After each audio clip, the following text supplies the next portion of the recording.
Knocking करनी है। जब आपको कम इन कहे तो आप लोगों ने अंदर होना है। अंदर होने के बाद आप लोगों ने सबसे पहले सलाम करना है। फिर जब आप वो कहे कि कुर्सी पे बैठ जाए, आप लोगों ने कुर्सी पे बैठना है।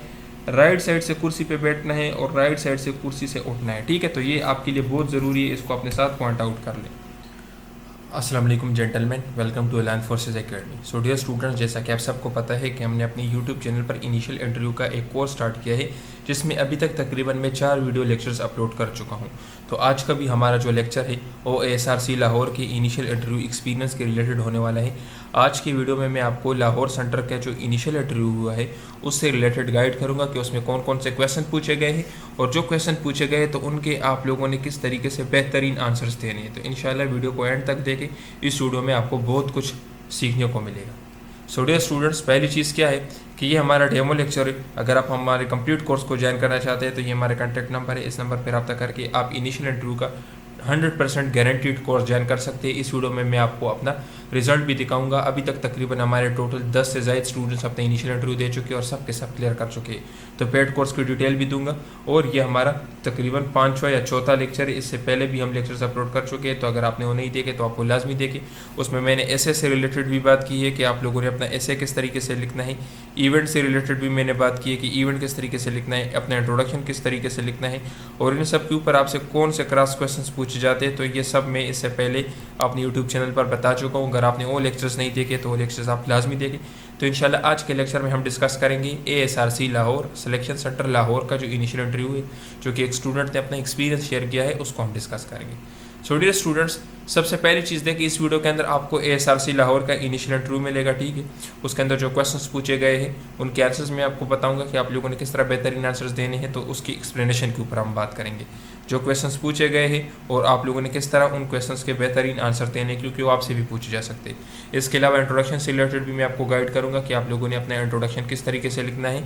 बाकी मेरिट डीमेरिट से रिलेटेड भी गाइड करूँगा कि आप लोगों ने अपने मेरिट्स और डीमेरिट्स किस तरीके से लिखने हैं। ठीक है, और इंटरव्यू के एनालिसिस भी हम करेंगे कि कहाँ पर बंदे से गलती हुई है और कहाँ पर आप लोगों ने कौन सा टेक्निकल आंसर देना है। इसके अलावा जो हमारा complete test interview passing guaranteed course है, तो उसकी भी हम आपको डिटेल देंगे कि अगर आप अपने इंटरव्यू को गारंटी के साथ क्लियर करना चाहते हैं तो उसके लिए हमारा कोर्स है, उसकी डिटेल्स भी हम आपको देंगे। सो चले बढ़ते अपने इंटरव्यू की तरफ। सो देखिए डियर स्टूडेंट्स, इसमें सबसे पहले हम इंटरव्यू के क्वेश्चंस को डिस्कस कर दें कि उस बंदे से जिसका लाहौर में इंटरव्यू हुआ था उससे इंटरव्यू में कौन कौन से क्वेश्चन पूछे गए थे। ठीक है, तो देखिए सबसे पहली चीज़ यहाँ पे आप देख लें कि इंटरव्यू कौन कंडक्ट कर रहा था। एक लेफ्टिनेंट कर्नल था, ठीक है, और एक साइकोलॉजिस्ट था। ठीक है, ये दोनों बंदे लाहौर सेंटर में इंटरव्यू कंडक्ट करते हैं। इंटरव्यू के लिए जब आप रूम के अंदर चले जाते हो तो वहाँ पर एक साइकोलॉजिस्ट होता है और एक कर्नल होता है। ये दोनों बैठकर आपका इंटरव्यू लेंगे। ठीक है, तो ये 2 ऑफिसर्स आपका इंटरव्यू लेंगे। सबसे पहले देखिए, कॉल्ड माई नेम, इस बंदे का नाम लिया। I said yes sir and he advise me to sit, और मुझे कुर्सी पे बैठने के लिए कहा। तो देखिए सबसे पहली आपकी चीज़ यहाँ पे आ जाती है। जैसे ही लेट सपोज ये एक रूम है, ठीक है, ये रूम है, ये यहाँ पर कुर्सी बैठी हुई है। ठीक है, ये कुर्सी पड़ी हुई है, ठीक है, जिस पे आप लोगों ने बैठना है। तो जैसे ही आप लोग रूम के अंदर आ जाते हैं तो आप लोगों ने कुर्सी के राइट साइड से बैठना है। ठीक है, और जब आपकी इंटरव्यू ख़त्म हो जाए तो आप लोगों ने राइट साइड से वापस उठ के बाहर आने। ठीक है, तो ये सबसे पहले देखिए, कॉल्ड मी टू सिट। यहाँ पर मैंने आपको क्या इंस्ट्रक्शंस दी कि जैसे ही आप रूम के अंदर चले जाते हो आप लोग सलाम कर लें। ठीक है, अगर मॉर्निंग है तो गुड मॉर्निंग, अगर आफ्टरनून है तो गुड आफ्टरनून। ठीक है, ये आपका हो गया पहला काम। पहला स्टेप मैंने आपको क्या कहा कि आप लोगों ने जैसे ही रूम में चले जाना है आप लोगों ने सलाम करना है। फिर आप लोगों ने कुर्सी के राइट साइड से आकर कुर्सी में बैठना है, और जब आपकी इंटरव्यू ख़त्म हो जाए तो फिर आप लोगों ने वापस उठ के कुर्सी के राइट साइड से जाना है। ठीक है, तो ये बात हो गई आपके चेयर में बैठने की। ठीक है, तो ये सबसे पहला इंस्ट्रक्शन है, ये याद रखें। ये चीज़ बहुत ही मायने रखती है, बहुत ही इंपॉर्टेंट है। ठीक है, चेयर पर बैठने के एथिक्स ही है। ठीक है, इसके अलावा जब आपको वो कहे कि आप बैठ जाए तब आपने बैठना है। ठीक है, इसके अलावा देखिए पहला क्वेश्चन क्या पूछा गया है कि व्हाट इज़ योर नेम। ठीक है, तो इसने अब जवाब दिया। बाकी यहाँ पर देखें, यहाँ पर आप लोग अपने नेम के जो मीनिंग है वो भी याद कर ले, क्योंकि आपसे सम टाइम ये क्वेश्चन भी पूछा जाता है कि आपके नाम के मानी क्या है। ठीक है, तो नेम के जो मीनिंग है वो याद कर ले। इसके अलावा देखिए आपके वालिद साहब का नाम क्या है, वालिद साहब के नेम की मीनिंग जो है वो भी आप याद कर ले। बाकी वालिद साहब का प्रोफेशन क्या है तो ये भी आपको पता होना चाहिए। बाकी उनका जो प्रोफेशन है तो उससे रिलेटेड आपको थोड़ा बहुत नॉलेज होना चाहिए। लेट सपोज अगर आपके वालिद साहब टीचर है तो आपको पता होना चाहिए कि टीचर में कौन कौन से ग्रेड्स होते हैं, ठीक है, एसएससी क्या है, एसएस क्या है, ठीक है, किस तरीके से इनकी सिलेक्शन का तरीक़ेकार है। तो थोड़ा बहुत आपको अपने वालिद साहब के प्रोफेशन के बारे में इल्म होना चाहिए, ठीक है। बाकी देखिए हाउ मैनी कर आप acres of land and where, ठीक है, आपकी कितनी ज़मीन है और कहाँ पे है, ठीक है, क्योंकि इसने अपने फॉर्म में मेंशन किया होगा कि फार्मर है वालिद साहब, तो इसलिए इनसे ये क्वेश्चन पूछा गया है, ठीक है। बाकी देखिए यहाँ पर मैं आपको एक और इम्पोर्टेंट चीज़ बता दूँ, ये जितनी चीज़ें हैं तो मैंने अपनी एक वीडियो के अंदर तकरीबन आज से एक हफ़्ता पहले मैं अपनी एक वीडियो अपलोड की थी जिसमें मैंने आपको कहा था इंट्रोडक्शन राइटिंग की, आप लोगों ने अपना इंट्रोडक्शन किस तरीके से लिखना है। तो उस इंट्रोडक्शन के अंदर ये यहाँ पर जितने क्वेश्चन पूछे गए ये सब के सब मैंने बताए थे कि सबसे पहले आप लोगों ने अपना नाम लिखना है, फिर वालिद साहब का नाम, और उसके साथ मेंशन करना है let's suppose a dedicated army soldier है तो a dedicated army person, a dedicated farmer, a dedicated teacher, जो भी है, ठीक है। तो हमारा एक तरीक़ेकार था। तो अगर आपने वो इंट्रोडक्शन वाली वीडियो नहीं देखी तो इस वीडियो को यहाँ पर स्टॉप कर ले और उससे देख ले कि मैंने इंट्रोडक्शन का एक सिंपल इंट्रोडक्शन भी आपके सामने लिखा था कि आप लोग ये इंट्रोडक्शन कॉपी कर लें और जस्ट इसमें अपने नाम लिखे तो ये आपका इंट्रोडक्शन हो जाएगा। तो आप उस इंट्रोडक्शन को लाजमी याद कर लें, क्योंकि अगर वो इंट्रोडक्शन आपको याद हो जाता है तो ये सारे क्वेश्चन आपके लिए बताना आसान है और आपके उस इंट्रोडक्शन में ये सारी चीज़ें होंगी, ठीक है। बाकी देखिए फिर यहाँ पर दूसरा क्या क्वेश्चन पूछा गया है, tell me about your siblings. तो हमने जो इंट्रोडक्शन बताया था उसके अंदर सिबलिंग्स का भी था। सिबलिंग्स से आपके बहन भाई, तो बहन भाई से रिलेटेड थे कि आपको क्या पता होना चाहिए, उनकी एज आपको पता होनी चाहिए, ठीक है, ठीक है, एज, उनका प्रोफेशन पता होना चाहिए, ठीक है, और वो किस नंबर पे, मीन्स सबसे बड़ा कौन है, छोटा कौन है, आप किस नंबर पे हो, तो ये आपको पता होना चाहिए, ठीक है, एज, प्रोफेशन, नंबर, ठीक है। तो ये हो गए एज, नेम और बस ये, ठीक है। फिर उसके बाद देखिए demerits, what are the demerits of your best friend. तो देखिए डी मेरिट से रिलेटेड मैं एक प्रॉपर लेक्चर भी बना रहा हूँ, इंशाल्लाह वो भी इसके साथ मैं अपलोड कर दूंगा। यहाँ पे भी मैं आपको थोड़ा बहुत गाइड कर देता हूँ। देखिए हमेशा आपने जो भी डी मेरिट्स लिखने, डी मेरिट्स कहते हैं खामियों को, ये याद रखें, ठीक है, खामियाँ। आपने रिवर्सिबल खामियाँ लिखनी होती है, reversible D merits. Reversible D merits वो होते हैं जिस पे अगर आप काम करें तो आपके मेरिट्स बन सकते हैं। लेट सपोज अगर आप लिख देते हैं कि struggle in early morning walk up, ठीक है, struggle in early morning walk up, waking up, ठीक है, मीन्स मुझे सुबह सवेरे उठने में कोशिश करनी पड़ती है, तो ये आपने लिखा कि मेरी एक डी मेरिट है। लेकिन देखिए अगर आप इसके ऊपर काम कर लेते हैं तो क्या बन जाएगा कि आप सुबह सवेरे फिर उठेंगे, तो सुबह सवेरे उठना एक मेरिट है। तो आप लोगों ने हमेशा ऐसे डी मेरिट्स लिखने हैं जो रिवर्सिबल हो, जिसके ऊपर अगर आप काम कर ले तो रिवर्स हो जाएंगे, और जब वो रिवर्स हो जाए तो आपके मेरिट्स बन जाते हैं। जिस तरह देखिए यहाँ पे मैंने लिखा है कि सुबह सवेरे उठने में मुझे मसला होता है, लेकिन अगर आप इसके ऊपर मेहनत कर लेते हैं, स्ट्रगल कर लेते हैं, तो आप सुबह सवेरे उठेंगे, तो सुबह सवेरे उठना एक मेरिट बन जाता है, एक खूबी बन जाती है। तो इसलिए आपने हमेशा रिवर्सिबल मेरिट लिखने होते हैं। इंशाल्लाह मेरिट डी मेरिट का अपना लेक्चर में वो भी कल अपलोड करूँगा, मेरिट एंड डी मेरिट्स का। उसके अंदर मैं ये चीज़ें बताऊँगा कि आप लोगों ने अपने मेरिट्स किस तरह से लिखने हैं और अपने डी मेरिट्स किस तरह से लिखने हैं, ठीक है। फिर इसके बाद देखिए have you done bachelors subject और कहाँ। आपने बैचलर अगर किया है तो आपने कौन से सब्जेक्ट में किया है और कहाँ से किया। और इसके अलावा आपसे स्कोप का भी पूछा जाता है कि आपके इस सब्जेक्ट का स्कोप क्या है पाकिस्तान में। लेट सपोज अगर आप कह देते हैं कि पाकिस्तान में इसका कोई स्कोप नहीं है, बाहर में इसका स्कोप है, तो यहाँ पर आप फंस जाते हैं, ठीक है। कभी भी आप लोगों ने ये नहीं कहना कि यहाँ पाकिस्तान में इसका स्कोप नहीं है, बाहर इसका स्कोप है। आप लोगों ने जस्ट उसकी जो स्कोप है ना, आप नेट से सर्च कर ले कि क्या क्या कैरियर ऑप्शंस है उसमें। कैरियर ऑप्शंस जो है आप वो बस वो याद कर ले कि इसके कैरियर ऑप्शंस ये है। मींस लेट सपोज अगर कोई इंजीनियरिंग कर रहा है तो बता सकते हैं कि मैं सिविल इंजीनियरिंग करूँगा। इसके अलावा उसका पाकिस्तान में बहुत सारा स्कोप है, जितनी बिल्डिंग्स बनती है, सरकारी प्रोजेक्ट्स होते हैं। इसके अलावा मैं ख़ुद अपने कंसल्टेंसी शॉप ओपन कर सकता हूँ, कंसल्टेंसी बिजनेस ओपन कर सकता हूँ। तो ये सारे आपके ऑप्शन हो गए, ठीक है। तो आप जिस चीज़ में कर, लेट सपोज अगर आप कंप्यूटर साइंस पढ़ रहे हैं तो आप देखिए कि कंप्यूटर साइंस के कैरियर ऑप्शंस क्या है, ठीक है। तो अगर आपसे पूछे कि आप जिस सब्जेक्ट में ग्रेजुएशन करें इसका स्कोप क्या है, तो वहाँ पर वो कैरियर ऑप्शंस जो है आप उनको वो बता दें, ठीक है।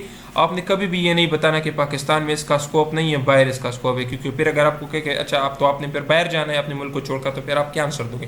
तो इसलिए कभी भी ऐसा आंसर ना दे जिसमें आपसे वो क्रॉस क्वेश्चन पूछे और फिर आपको जवाब ना आता हो, ठीक है। यहाँ पे देखें साइकोलॉजिस्ट ने क्वेश्चन किया है कि क्या आपने ये बुक पढ़ा है, कोई किसी बुक का नाम इसको बताया था, ठीक है। तो इस बंदे ने जवाब दिया है कि नो सर, ठीक है। तो फिर इससे पूछे कि क्यों नहीं पढ़ा, तो इसने बताया कि ये सिलेबस का हिस्सा नहीं था, ठीक है। तो अभी देखिए अगर लेट सपोज एक बंदे ने हॉबीज़ में लिखा है कि बुक रीडिंग, अगर उसने बुक रीडिंग लिखा है तो फिर उसको मशहूर बुक्स का पता होना चाहिए कि ये बुक्स मैंने पढ़े। लेट सपोज अगर फिर भी आपसे कोई इस तरह का बुक पूछे तो आपने उनको क्या बताना है। लेट सपोज अगर मैं बुक हिस्ट्री के ऊपर मुझे बुक्स पसंद है, मैं हिस्ट्री के बुक्स पढ़ता हूँ, हिस्ट्री के बुक्स, और वहाँ पर साइकोलॉजिस्ट मुझसे क्वेश्चन पूछे कि क्या आपने ये बुक पढ़ा है, तो आप लोगों ने ये बता देना है कि चूँकि मैं हिस्ट्री के ऊपर बुक्स पढ़ना पसंद करता हूँ तो इसलिए मेरे ख्याल में ये मेरे सामने से नहीं गुजरा ये बुक, लेकिन अगर गुजरा होता तो मैं ज़रूर पढ़ता अगर इसका ताल्लुक हिस्ट्री से होता। ठीक है, तो आपने उन लोगों ने कुछ इस तरह का क्वेश्चन लेना। इसके अलावा अगर आप लोगों को बुक रीडिंग पसंद नहीं है तो आप बता सकते हैं कि बुक रीडिंग मुझे पसंद नहीं है, मैं आर्टिकल्स वगैरह या इस तरह की शार्ट कॉलम्स वगैरह पढ़ना पसंद करता हूँ। ठीक है, तो आप लोगों ने इस तरह का आंसर देने। अगर वो आपसे पूछे कि क्यों, नो का यहाँ मतलब क्या है कि क्यों आपने नहीं पढ़ा, तो फिर आपने ये आंसर देना है। लेट सपोज जिस तरह मैंने आपको अपनी बात की कि मुझे हिस्ट्री के बुक्स पसंद है, और अगर उस बुक का नाम से बंदे को पता चल जाता है कि हिस्ट्री के ऊपर है या नहीं है, तो मैं उसको डायरेक्ट जवाब दे देता कि चूँकि मैं हिस्ट्री लवर हूँ, हिस्ट्री बुक्स का लवर हूँ, उसको पढ़ना पसंद करता हूँ, और ये बुक मेरे आंखों के सामने नहीं गुजरा, मैं फिर भी सर्च करूँगा, अगर ये हिस्ट्री की है तो इसको मैं ज़रूर पढ़ूँगा। इस तरीके से अगर आपको बुक पढ़ना पसंद नहीं है तो आप बता सकते हैं कि मैं बुक्स रीडिंग मुझे पसंद नहीं है, मैं कॉलम्स और इसके अलावा इस तरह के जर्नल्स वगैरह पढ़ना पसंद करता हूँ। ठीक है, तो ये आपका आंसर हो जाएगा। फिर देखिए यहाँ पर कमांडर क्या है कि नॉर्थ ऑफ चाइना। तो देखिए यहाँ पर एक चीज़ मैं आपको और मेंशन कर दूँ, ये इस क्वेश्चन से रिलेटेड आप लोगों ने मैप को याद करना है। ठीक है, मैप को लाजमी याद करना है। वहाँ पर आपको लेज़र दिया जाता है और आपको बताया जाता है कि आप इस मैप के ऊपर मार्क कर ले। लेट सपोज कि चाइना कहाँ पर है, तो आप लोगों ने लेज़र से मार्क करना होता है। ठीक है, तो मैंने अपने इससे एक पहले लेक्चर में ये बताया था कि आप लोगों ने मैप की रीडिंग किस तरह से करनी है, मैप रीडिंग किस तरह से करनी है। ठीक है, आप वो लेक्चर लाजमी देखिए, उसमें मैंने कुछ इंपॉर्टेंट कंट्रीज़ भी बताए थे कि ये कंट्रीज़ आपसे पूछे जा सकते हैं। इसके अलावा साइबर क्राइम के रिलेटेड भी मैंने बताया था कि साइबर क्राइम को किस तरह से प्रिवेंट किया जा सकता है, ये भी मैंने अपने लेक्चर में बताया था। और ये पेशावर सेंटर में 28 और 29 को पेशावर सेंटर में लोगों से ये पूछा भी गया है कि साइबर क्राइम को हम किस तरीके से प्रिवेंट कर सकते हैं। और उससे पहले मैं अपने यूट्यूब चैनल पर ये अपलोड कर चुका हूँ कि साइबर क्राइम को किस तरीके से ख़त्म किया जा सकता है। ठीक है, तो ये मैप रीडिंग आप वहाँ से कर लें, क्योंकि मैप रीडिंग अक्सर पूछा जाता है तमाम सेंटर्स में, खासकर पेशावर सेंटर में आपको मैप रीडिंग से रिलेटेड 2-3 क्वेश्चन पूछे जा सकते हैं। आपको लेज़र दिया जाता है और आपसे पूछा जाता है कि आप मैप में ये जगह मार्क कर ले, अमेरिका मार्क कर ले, इसी तरह जर्मनी मार्क कर ले, जो भी है तो आपसे पूछे जा सकते हैं। तो आप लोग, मेरा इससे पहले एक लेक्चर है उसमें मैंने मैप रीडिंग से रिलेटेड बात की है कि आप लोगों ने मैप को किस तरीके से पढ़ना है, वो आप लाजमी देखें। ठीक है, तो ये आपका हो गया ये चीज़।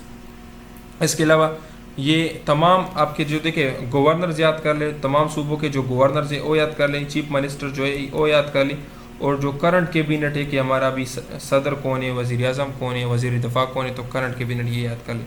इसके अलावा कंट्रीज़ के कैपिटल्स जो है आप लोगों ने अपने इनिशियल टेस्ट के लिए याद भी किए होंगे, उसको दोबारा एक नज़र देख ले। ठीक है, तो आपसे पूछे जा सकते हैं। हो सकता है कि आपसे टेस्ट में ये क्वेश्चन पूछे, अभी लेट सपोज अगर मैप पे आपसे पूछे कि इस्लामाबाद कहाँ पे आप मार्क करें, तो मैप में तो इस्लामाबाद नहीं लेगा, लेकिन आपको पता है कि इस्लामाबाद जो है पाकिस्तान का कैपिटल है, तो इट मीन्स कि ये पाकिस्तान में होगा।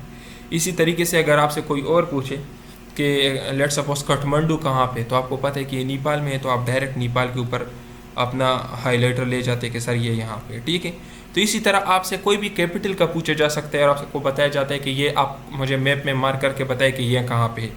तो अगर कैपिटल का भी आपसे पूछे तो इट मीन्स कि वो जिस कंट्री का कैपिटल है आप उस कंट्री को बताएं। ठीक है, अच्छा देखिए फिर बताया कि आपके फेवरेट एक्टर कौन है, तो इसने बताया कि मैं मूवीज़ में इंटरेस्टेड नहीं हूँ तो इसलिए, बट फिर भी मुझे ये वाला पसंद है।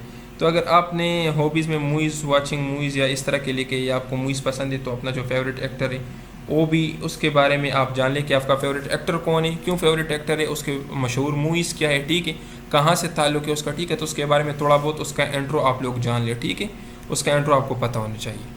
फिर उसके बाद देखिए इसकी इंटरव्यू ख़त्म हो गई। अभी देखिए यहाँ पर ये रूम से बाहर आ गया। तो यहाँ पर देखिए मैंने आपको पहले बताया कि आपने कुर्सी पे लेट सपोज अगर ये चेयर है, लेट सपोज अगर ये चेयर है, ठीक है, तो आप लोगों ने क्या करना है, आप लोगों ने चेयर के ऊपर बैठना है, राइट साइड से, चेयर के राइट साइड से बैठना है और राइट साइड से उठकर वापस बाहर जाना है। ठीक है, तो ये आपका हो गया। रूम में जैसे ही आपने सबसे पहले नॉकिंग करनी है, जब आपको कम इन कहे तो आप लोगों ने अंदर होना है।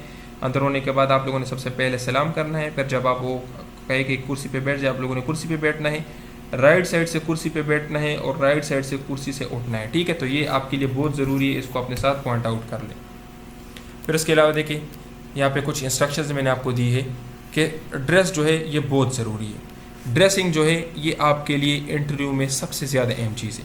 हमारा जो कंप्लीट कोर्स है तो उसमें हमने ड्रेसिंग के ऊपर बात की है। लेट सपोज अगर कोई बंदा पेशावर से है और उसने कभी अपनी ज़िंदगी पैंट और शर्ट नहीं पहनी, तो क्या वो पैंट शर्ट के लिए इंटरव्यू में जाए तो वो रिलैक्स होगा? रिलैक्स नहीं होगा। तो इसलिए ड्रेसिंग जो है आप लोग अपनी कल्चर वैल्यूज़ को देखकर ड्रेसिंग करें, ठीक है। इसी तरह इंटरव्यू में अगर आपसे कुछ क्वेश्चंस पूछे तो उसका भी आप लोगों ने अपने कल्चर के मुताबिक जवाब देना होता है। तो हम आपको जो तैयारी करवाएंगे वो आपके सेंटर के मुताबिक होगी, उसी सेंटर के हिसाब से, उन्हीं कल्चर वैल्यूज़ के हिसाब से हम आपकी ड्रेसिंग सेलेक्ट करेंगे। और कुछ क्वेश्चंस, लेट सपोज अगर मैं एक पेशावर का एक बंदा है उससे मैं पर्दे के बारे में पूछूँ कि पर्दे के बारे में आपका क्या ख्याल है। तभी देखिए हमारे पेशावर में, हमारे इलाकों में पर्दे के ऊपर थोड़ा ज़्यादा टाइट किस्म का माहौल बने। लेट सपोज अगर मैं पंजाब में कहूँ तो वहाँ पर पर्दे का सिस्टम जो है तो मीन्स वहाँ पे ये इस तरह जो हमारे यहाँ बुरके पहने जाते हैं ये चीज़ें वहाँ पर इतनी कॉमन नहीं है। तो इस बंदे का सोच और इस बंदे का सोच डिफरेंट होगा। तो इसलिए हम आपको इंडिविजुअल तैयारी करवाते हैं अपने कंप्लीट कोर्स के अंदर और आपकी कल्चर वैल्यूज़ के मुताबिक, आपके सेंटर के मुताबिक तैयारी करवाते हैं। इसी तरीके से देखिए हमारे पेशावर में शलवार कमीज़ और वास्कट पहनना बहुत पसंद किया जाता है। तो हम आपकी ड्रेसिंग भी आपके सेंटर के मुताबिक और कल्चर वैल्यूज़ के मुताबिक करेंगे, ठीक है। बाकी देखिए हेयर कट करे और अगर आपकी दाढ़ी है तो दाढ़ी बनवाए बेहतरीन सी, ठीक है। एथिक्स को फॉलो करें, कम्युनिकेशन के दौरान आई कांटेक्ट लाजमी रखे, इंटरव्यू के जो आपका इंटरव्यू ले रहे हैं उसकी आंखों में आंखें डालकर जवाब दें, ठीक है। बोल्ड रहे, ठीक है। किस तरह से आप लोगों ने बोल्ड रहना है इसके ऊपर हमने अपने कंप्लीट कोर्स के ऊपर बात की है कि आप लोगों ने किस तरह कॉन्फिडेंट रहना है। अभी आपको हर कोई कहेगा कि आप कॉन्फिडेंट रहें, लेकिन किस तरह कॉन्फिडेंट रहना है इसके ऊपर हमने बात की है, ठीक है।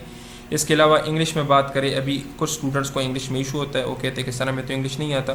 तो देखिए हमारा जो कोर्स है तो उसमें तो ऑलरेडी सारी चीज़ें हम आपके ऊपर तैयार कर देते हैं। इंट्रोडक्शन हम आपको तैयार करके दे देते हैं, मेरे डिमेरिट्स आप तैयार कर लेते हो, हॉबीज़ आप तैयार कर लेते, ऐसे आप तैयार कर लेते। तो वहाँ पर तो आपके लिए इंग्लिश मुश्किल नहीं है क्योंकि वो तो ऑलरेडी आपने पहले से तैयार किए होते, जस्ट वहाँ पे बोलना होता है। और कॉन्फिडेंस के लिए सबसे पहली चीज़ ये है कि आपको आता हो। लेट सपोज अगर मैं आपसे पूछूँ कि आपका नाम क्या है तो इसमें आपके लिए कॉन्फिडेंस की ज़रूरत नहीं, आप मुझे डायरेक्ट बता देते कि ये मेरा नाम है। क्यों? क्योंकि आपको अपना नाम आता है। अगर आपको आपका नाम नहीं आता तो फिर आप घबरा जाते कि अभी इसको मैं क्या कहूँ। तो इसलिए कॉन्फिडेंस के लिए सबसे पहली चीज़ क्या है कि जो आपसे पूछे वो आपको आता हो। तो इसलिए वो चीज़ें हम आपके साथ प्रिपेयर करेंगे आपके सेंटर के मुताबिक, ठीक है। और बाकी देखिए आप एक आर्मी ऑफिसर बनने जा रहे हो तो आप इस टोन में बात करें, इस तरीके से बात करें कि आप अभी से ऑफिसर हो, ठीक है। सो डियर स्टूडेंट्स, अगर आप हमारा कंप्लीट कोर्स बाय करना चाहते हैं इंटरव्यू का तो देखिए इस कोर्स की जो हमारी नॉर्मल फीस है वो 4500 है, ठीक है। अभी हम आपसे सिर्फ और सिर्फ 2500 चार्ज करेंगे, ये पहले 100 स्टूडेंट्स के लिए, ठीक है। इसके अंदर देखिए सबसे पहली चीज़ ये है कि हम आपको 100% गारंटी देंगे इंटरव्यू की, बिल्कुल 100% गारंटी होगी। ये तैयारी आपके सेंटर के मुताबिक होगी। इसमें अब 153 लॉन्ग कोर्स और 154 लॉन्ग कोर्स के तमाम एक्सपीरियंस को भी स्टडी करेंगे। जिस तरह भी देखिए मैंने यहाँ पर आपके साथ एक्सपीरियंस शेयर किया लाहौर सेंटर का। हम तमाम सेंटर के एक्सपीरियंस देखते हैं, उनकी एनालिसिस करते हैं, फिर उससे हम अपना एक कोर्स निकालते हैं कि लेट सपोज पेशावर सेंटर में क्या क्या चीज़ें पूछ रही है, वहाँ पर कौन इंटरव्यू ले रहा है, किस तरह का इंटरव्यू ले रहा है, स्टूडेंट्स को किस चीज़ों के ऊपर ज़्यादा फोकस करना चाहिए। अभी लाहौर सेंटर का इंटरव्यू है तो लाहौर सेंटर में क्या क्या चीज़ें पूछ रही है, स्टूडेंट्स ने किस तरीके से प्रिपेयर करना है। तो हम 153 और 154 लॉन्ग कोर्स के सारे एक्सपीरियंसेस स्टडी करेंगे। उसके बाद हमने एक कोर्स बनाया हुआ है आपके लिए जो आपके सेंटर के मुताबिक होगा, और हम आपको जो तैयारी करवाएंगे वो आपके कल्चर के मुताबिक होगी, ठीक है, कल्चर वैल्यूज़ के मुताबिक होगी।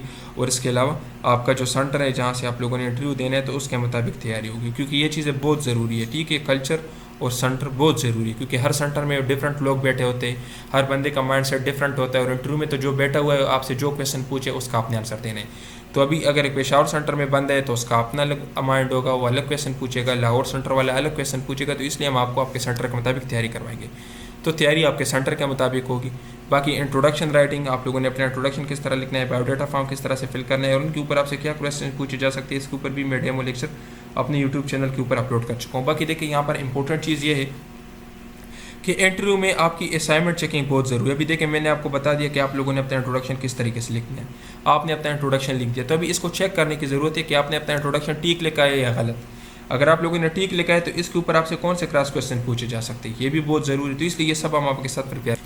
इसी तरीके से देखिए हम आपको ऐसे राइटिंग भी बताएंगे कि आप लोगों ने ऐसे किस तरीके से लिखना है, और 30 सॉल्व एसेज हम आपके साथ प्रैक्टिस करेंगे। आपके सेंटर के मुताबिक आपको इंपॉर्टेंट ऐसे देंगे कि आपके सेंटर में कौन से ऐसे आ सकते हैं।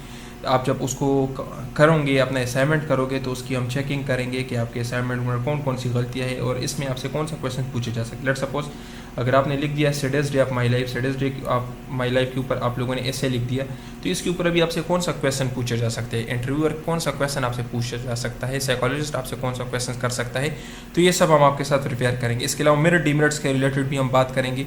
जिस तरह यहाँ पे मैंने आपको थोड़ा बहुत गाइड किया कि आप लोगों ने अपने डीमेरिट्स किस तरह से लिखने हैं, तो इस तरह मेरिट्स भी है कि आप लोगों ने किस तरीके से लिखने हैं। और बाकी जब आप अपने मेरिट डीमेरिट्स लिख देते हो तो उसके ऊपर आपसे कौन सा क्रॉस क्वेश्चन पूछे जा सकते हैं। क्रॉस क्वेश्चन बहुत ज़रूरी है। ये मेरिट डीमेरिट्स तो आप सबको आते हैं, लेकिन वहाँ पर आपसे जो क्रॉस क्वेश्चन पूछे जाते हैं तो वो फिर आपको नहीं आते। लेट सपोज अगर आप लोगों ने लिख दिया है कि लेट सपोज मेरे वालिद साहब जो है वो टीचर है, आपसे अगर वहाँ पे पूछे कि आप क्यों टीचर नहीं बनना चाहते, तो फिर आपको इसका आंसर नहीं आता। लेट सपोज अगर आप लोगों ने लिख दिया biggest achievement of my life में कोई चीज़ लिख दी और फिर उसी से रिलेटेड आपसे क्वेश्चन पूछे तो फिर आपको नहीं आता। तो इसलिए क्रॉस क्वेश्चंस बहुत ज़रूरी है हर जगह पे। और इसी तरह जब आप मेरे डीमेरिट्स लिख देते हैं तो वो ज़रूरी तो नहीं जो आपने लिखा है वो ठीक हो, उसकी हम चेकिंग करेंगे कि वो आप लोगों ने सही लिखा है या नहीं। अगर सही लिखा है तो उसमें कौन से क्वेश्चन पूछे जा सकते हैं, अगर गलत लिखा है तो किस तरीके से सही करना है। इसी तरह ड्रेसिंग के ऊपर डिस्कशन करेंगे कि आप लोगों ने अपने कल्चर के मुताबिक किस तरह से ड्रेसिंग करनी है, आपकी जो स्किन कलर है उसके मुताबिक आप लोगों ने कौन सा कलर लेना है। अभी अगर एक बंदा है उसका स्किन कलर थोड़ा सा मीन्स गंदमी कलर का है तो उसके साथ कौन सा कलर अच्छा लगेगा। इसी तरीके से पैंट शर्ट कौन सी पहनी है, बेल्ट कौन सा पहनना है, शूज़ कौन से पहनने हैं, वास्कट कौन सा पहनना है, शलवार कमीज़ है तो उसका क्या करना है, नीचे पिशावरी चप्पल पहनने हैं क्या करना है। तो ये सब हम ड्रेसिंग के ऊपर डिस्कस करेंगे। बाकी जनरल क्वेश्चन जो आपसे पूछे जा सकते हैं, लेट सपोज अगर आपसे पूछे कि आप आर्मी को क्यों ज्वाइन करना चाहते हो तो इसका आंसर क्या होगा, ये हम आपके साथ प्रिपेयर करेंगे। और ये हर बंदे का डिफरेंट आंसर होता है। लेट सपोज अगर एक बंदा है जो बहुत अमीर है तो उसका तो फाइनेंशियल नीड नहीं है ना आर्मी को ज्वाइन करने का, लेकिन अगर एक बंदा हमारी तरह मिडिल क्लास का है तो उसकी तो सबसे पहली फाइनेंशियल नीड्स आ जाती है। इसी तरीके से अगर एक बंदा है जो बाहर मुल्क में रहता है जिसने बहुत सारी मुल्क देखी और वो कहे कि सर इसकी एडवेंचरस लाइफ है और मैं पाकिस्तान घूमने का मुझे बहुत शौक है तो ये एडवेंचरस लाइफ, तो ये आंसर तो ठीक नहीं है क्योंकि उसके पास तो बहुत सारे पैसे है तो घूम सकता है। लेकिन अगर एक मिडिल क्लास वाला बंदा ये आंसर दे तो उसके लिए ठीक है। तो इसलिए हम आपको जो तैयारी करवाएंगे वो आपके मुताबिक होगी। इसी तरीके से अगर आपसे पूछे कि अच्छा आप आर्मी, आप कहे कि मैं मुल्क की खिदमत करना चाहता हूँ, आपसे कहे कि मुल्क की खिदमत क्या सिर्फ आप आर्मी में कर सकते हो, बाकी और कोई इदारे नहीं है जहाँ से आप मुल्क की खिदमत करें, तो आप लोगों ने क्या आंसर देना है। इसी तरीके से हमारा एक स्टूडेंट था तो उसने सबसे पहले TCC में इनिशियल टेस्ट दिया था और अभी आर्मी का दिया था, तो उससे क्वेश्चन पूछा गया था कि आप आर्मी में क्यों आना चाहते हो। आपने तो इससे पहले TCC में अप्लाई किया था तो अब आर्मी में क्यों आना चाहते हो, तो इसका आंसर किस तरीके से देना है। इस तरह के जो क्वेश्चन है तो उसका आप लोगों ने बेहतरीन आंसर किस तरीके से तैयार करना है। तो ये सारी चीज़ें हम आपको आपके फॉर्म के मुताबिक, जो आपका इंट्रोडक्शन है उसी के मुताबिक हम आपको तैयारी करवाएंगे। आपने इनिशियल टेस्ट इससे पहले आर्मी का दिया, नेवी का दिया है तो उसका भी आपने क्या आंसर देना है, PAF का दिया तो क्या आंसर देना है। इस तरीके से कल्चर के मुताबिक आप लोगों ने किस तरह आंसर्स देने हैं, तो ये सब हम आपको आपके सेंटर के मुताबिक प्रिपेयर करेंगे, ठीक है। बाकी देखिए टीचर आपके साथ होगा 24 घंटे जो आपको गाइड करेगा, आपकी असाइनमेंट की चेकिंग करेगा, आपका जो भी क्वेश्चन होता है आप उससे पूछ सकते हैं। ये हमारा कॉन्टैक्ट नंबर है। अगर आप हमारे ये कोर्स बाय करना चाहते हो तो ये हमारा कॉन्टैक्ट नंबर है। इस कोर्स की जो नॉर्मल फीस है वो 4500 है, अभी इसके ऊपर डिस्काउंट लगा हुआ है, ठीक है। हम आपसे 2500 चार्ज करेंगे और ये सिर्फ और सिर्फ फर्स्ट 50 स्टूडेंट्स के लिए, ठीक है। तो देर मत करें, अभी हमारा कोर्स ज्वाइन करें और इंशाल्लाह इससे हम आपको गारंटी देंगे। मैं आपको अपना कुछ रिजल्ट दिखाता हूँ। देखिए ये हमारा स्टूडेंट है शिराज, इसने पेशावर सेंटर से अपनी इंटरव्यू क्लियर की है, ये ISSB फार्म है, इसको मिला है, ठीक है। बाकी देखिए यहाँ पर हमारा दूसरा स्टूडेंट है, इसने भी पेशावर सेंटर से अपनी इंटरव्यू क्लियर की है, ठीक है। यहाँ पर देखिए ये अजमत हमारा स्टूडेंट है, इसने भी अपना इनिशियल इंटरव्यू क्लियर किया है, रिकमेंड हुआ है। और देखिए यहाँ पे मैं एक इंपॉर्टेंट चीज़ आपको मेंशन कर दूँ, सिर्फ 20 में से सिर्फ 5 स्टूडेंट्स सेलेक्ट हुए। क्यों सेलेक्ट हुए, क्योंकि इसकी मेन रीज़न है प्रिपरेशन। तो कभी भी आप लोगों ने रिस्क नहीं लेनी, क्योंकि आप लोगों ने इनिशियल टेस्ट के लिए बहुत मेहनत की है, पैसे लगाए। इनिशियल टेस्ट के लिए आपने कोई ना कोई बुक लिया होगा, आप लोग अपने घर से सेंटर के लिए गए होंगे, रास्ते पे आप लोगों ने किराया लगाया होगा, फिजिकल इतनी गर्मी में अपनी दी, तो आपने बहुत मेहनत की। तो इसलिए अभी जस्ट इन 2500 की खातिर आप लोगों ने अपने इंटरव्यू में रिस्क नहीं लेना। यहाँ पे आप देख सकते हो कि 20 में से सिर्फ 5 बंदे रिकमेंड हुए, उसमें से एक हमारा स्टूडेंट था, ठीक है। तो इसलिए आप लोग अपनी तैयारी करें, बेहतरीन तैयारी करें, क्योंकि इनिशियल इंटरव्यू जो है वो आपके इनिशियल टेस्ट से ज़्यादा इंपॉर्टेंट है और ज़्यादा टफ है, ठीक है। तो ये हो गया। बाकी देखिए ये हमारा दूसरा स्टूडेंट है, यहाँ पे आप देखें यासीन हमारा स्टूडेंट है, इसने भी ASRC पेशावर से अपना इनिशियल इंटरव्यू क्लियर किया है। तो हम आपको 100% गारंटी देंगे, बिल्कुल 100%। क्यों, क्योंकि हम आपको सारी चीज़ें तैयार करवा देते हैं बेहतरीन तरीके से, जो आपसे पूछे जा सकते हैं। आप वहाँ पर जस्ट उसका आंसर देते हो और वो बिल्कुल बेहतरीन आंसर्स होते हैं। तो बाकी उसमें तो नॉट रिकमेंडेशन की कोई बात रह ही नहीं जाती। यहाँ पे देखिए ये यासीन ने अपना जो है तो एक्सपीरियंस शेयर किया है, यहाँ पे आप चेक कर सकते हो ये यासीन का एक्सपीरियंस है इंटरव्यू का, ये भी आप अपने साथ नोट कर लीजिए। ये सारे ट्रिक्स मैंने अपने वीडियोस में बताए हैं कि आप लोगों ने अपने हाइट को इंचेस और सेंटीमीटर्स में किस तरह से कन्वर्ट करना है। यूट्यूब पे भी ये वीडियोस अवेलेबल है। ये देखिए मैप से रिलेटेड क्वेश्चन इनको मैंने बताया था कि आप लोगों ने मैप से किस तरह आंसर देने हैं, तो ये आप देख सकते हो। बाकी यहाँ पर देखिए ये शायान हमारा स्टूडेंट है, इसने भी अपना इंटरव्यू क्लियर किया है, ये आप चेक कर सकते हो। यहाँ पे देखिए ये हमारा एक स्टूडेंट था, ये उसका भाई है, तो उसने अपने भाई का एक्सपीरियंस शेयर किया है, देखिए ये आप चेक कर सकते हो। तो ये जो हमारा स्टूडेंट है ये और ये दो हमारे एक बैच के अंदर थे। ये जो जिस बैच में मैंने आपको बताया था कि 20 में से सिर्फ 5 स्टूडेंट्स रिकमेंड हुए थे, तो उनमें से 2 हमारे स्टूडेंट थे, एक ये वाला था और एक ये जो पिछले स्लाइड पे मैंने आपको दिखाया था वो था, ठीक है। तो बाकी यहाँ पर आप देखें हमारे बाकी स्टूडेंट्स का रिजल्ट, ये देखें इस्माइल का रिजल्ट है। तो इस्माइल और ये जो नीचे आप लोगों ने पीछे स्लाइड पे देखा, ये दोनों एक ही बैच के अंदर थे, क्योंकि ये देखें दोनों की जो ऐसे और सेम है, ठीक है। बाकी यहाँ पर इसने हमारे बारे में लिखा है, आप चेक कर सकते हैं। और ये हमारे इंटरव्यू का बैच है जहाँ पर स्टूडेंट्स अपने असाइनमेंट करते हैं, तो असाइनमेंट ग्रुप के अंदर सेंड करते हैं, फिर टीचर उसको चेक करते हैं और उनको उनकी गलतियाँ बताते हैं। यहाँ पे देखिए ये इस्माइल का इंटरव्यू, ये पेशावर सेंटर से अपना इंटरव्यू क्लियर किया और ये इसने अपना एक्सपीरियंस शेयर किया है। यहाँ पर देखिए अली है, अली ने लाहौर सेंटर से अपना इंटरव्यू क्लियर किया है, ये उसका रिजल्ट है, आप चेक कर सकते हो। थैंक यू डियर स्टूडेंट्स, अपना बहुत ख्याल रखिए, वीडियो को लाजमी लाइक करें। अगर आप भी कंप्लीट तैयारी करना चाहते हो गारंटी के साथ, तो हमारे साथ रब्ता कर लीजिए, हमारा नंबर है, ठीक है। Thank you dear student.